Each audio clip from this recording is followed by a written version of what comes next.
오늘 히브리서 7장은 예수님이 어떻게 제사장이 되실 수 있는지, 또 예수님의 제사장에 대한 제사장 직분에 대한 명분과 예수님이 구약의 제사장보다 왜 더 나은 제사장이 되시는지에 대해서 잘 밝혀주고 있습니다. 먼저 살펴볼 것은 예수님은 레위 지파가 아님에도 불구하고 어떻게 제사장이 되실 수 있는가 하는 것입니다. 원래 제사장 직분은 레위 지파 가운데 아론의 후손들이 제사장 직분을 감당하도록 율법에 정해 놓으셨습니다. 다시 말해서 아론의 반차를 따르는 자들만 제사장이 될 수가 있다는 것입니다. 그래서 다른 지파에 속한 사람들은 아무리 제사장이 되고 싶어도 절대 제사장이 될 수가 없는 것입니다. 그렇다면 예수님은 레위 지파가 아닌 유다 지파에 속한 자인데 어떻게 제사장이 될 수 있으실까요? 예수님이 레위 지파가 아니지만 그럼에도 불구하고 제사장이 될 수밖에 없는 이유를 설명하기 위해 7장 1절에서 3절 말씀에 멜기세덱이라고 하는 한 인물을 소개하고 있다는 사실입니다. 그렇다면 이 멜기세덱은 어떤 사람이라고 소개가 되고 있습니까? 이 멜기세덱은 살렘 왕이요 지극히 높으신 하나님의 제사장이라, 왕이면서 동시에 제사장이라고 소개가 되고 있습니다. 이 멜기세덱은 성경 창세기 14장에 한번 등장하고 또 시편 110편에 한번 언급되는 그런 인물인데, 고대 가나안의 왕인 고돌라오멜과 그의 동맹국들이 아브라함의 조카 롯이 살고 있던 그 소돔 지방을 침략해서 롯과 그 지방에 있는 사람들을 인질로 잡아가고 약탈하는 그런 일들이 있었습니다. 그때 아브라함이 이 엘람 왕에게 빼앗겼던 조카 롯을 구하기 위해 집에서 길이온 318명을 거느리고 가서 엘람 왕과의 전쟁에서 승리하고 조카 롯을 구하고 빼앗겼던 모든 재산들과 사람들을 되찾아 돌아오게 됩니다. 그런데 그때 전쟁에서 승리하고 돌아온 아브라함을 2명의 왕이 영접하러 나옵니다. 한 명은 소돔 왕이고 다른 한 명은 멜기세덱입니다. 아브라함이 이 희생과 위험을 각오하고 조카 롯과 함께 소돔 왕의 백성들과 재산까지 구출하고 돌아온 것입니다.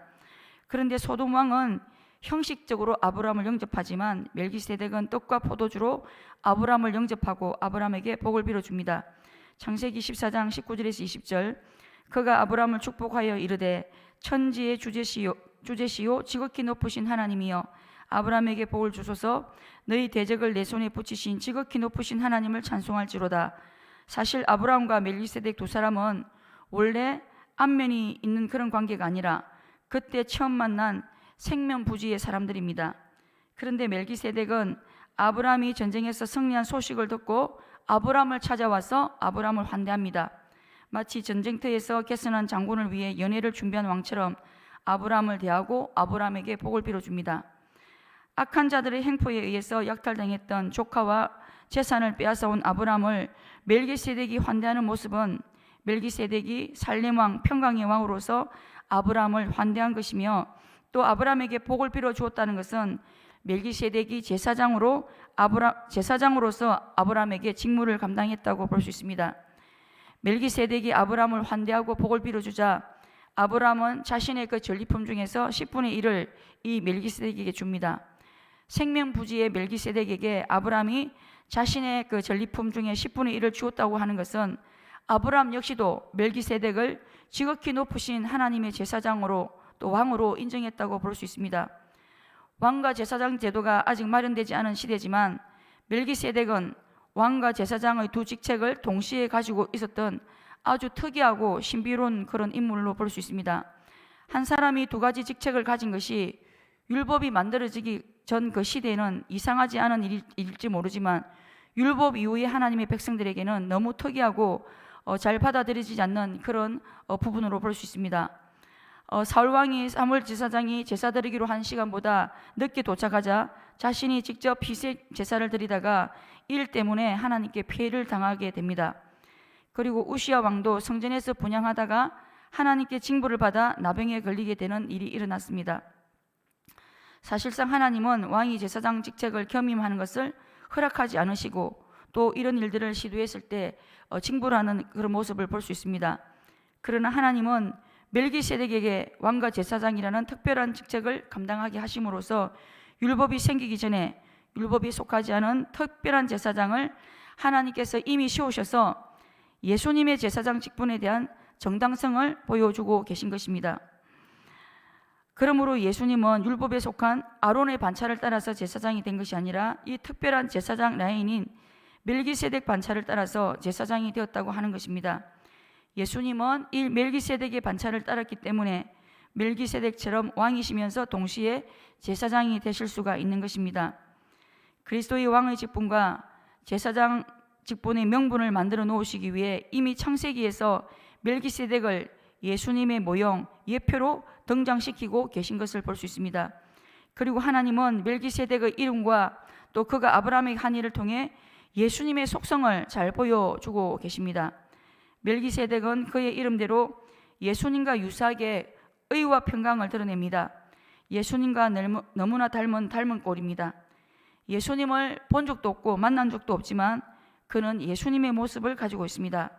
이 멜기세덱의 모습을 보면서 그리스도를 주로 모시고 있는 우리에게도 의와 평강 또 평화라는 주님 닮은 모습이 드러나고 있는지를 돌아볼 수 있으면 좋겠습니다. 그렇다면 하나님께서 왜 율법에 속한 제사장과 제사 제도를 피하시고 새로운 제사장과 새로운 제사 제도를 세우신 것일까요? 구약의 제사 제도가 죄인을 구원하는데 온전치 못했기 때문입니다. 율법에 속한 제사장은 자신도 여전히 죄인이기 때문에 제사를 드릴 때마다 먼저 자신을 속죄하는 제사를 드려야만 했습니다. 하나님 앞에서 가장 거룩해야 할 제사장 역시도 죄라고 하는 약점을 가지고 있었기 때문입니다. 뿐만 아니라 이 제사장은 죽음이라고 하는 문제 때문에 항상 계속해서 영구적으로 이 직무를 감당할 수 없어서 새로운 사람으로 계속 교체가 되어야 했기 때문입니다.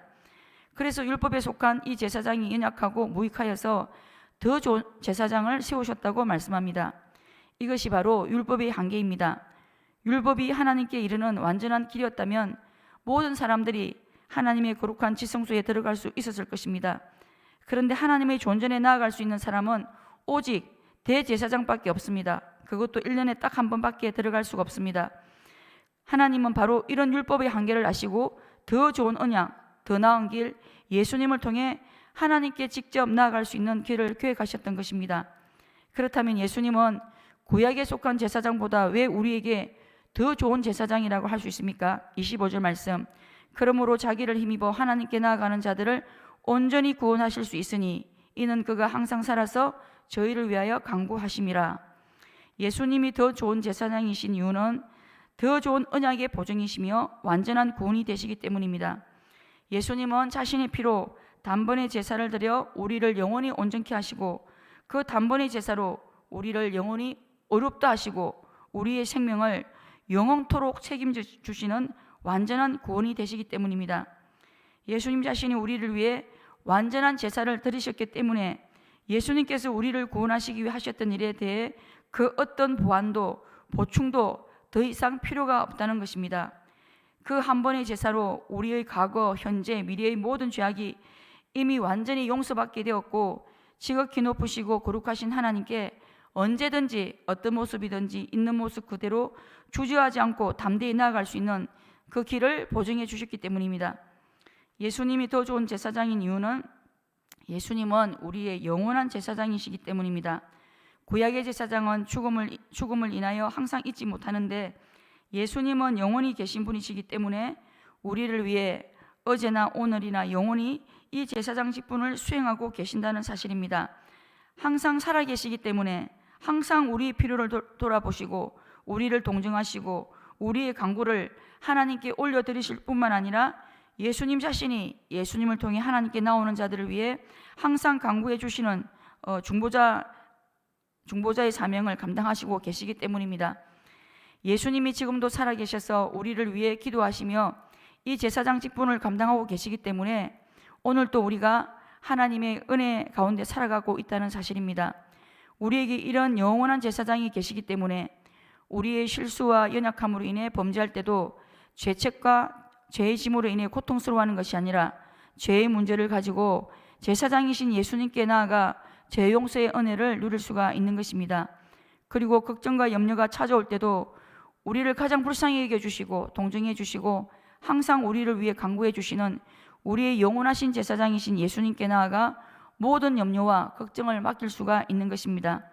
말씀을 맺겠습니다. 우리에게는 구약의 제사장과는 비교도 안 되는 더 좋은 제사장이 계십니다.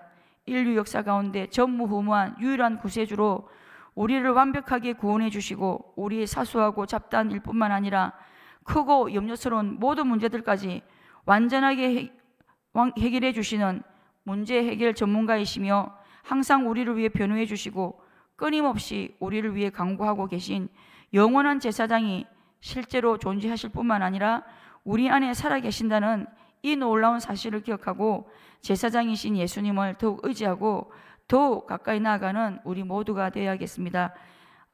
주님께서 가르쳐 주신 기도로 예배를 마치도록 하겠습니다.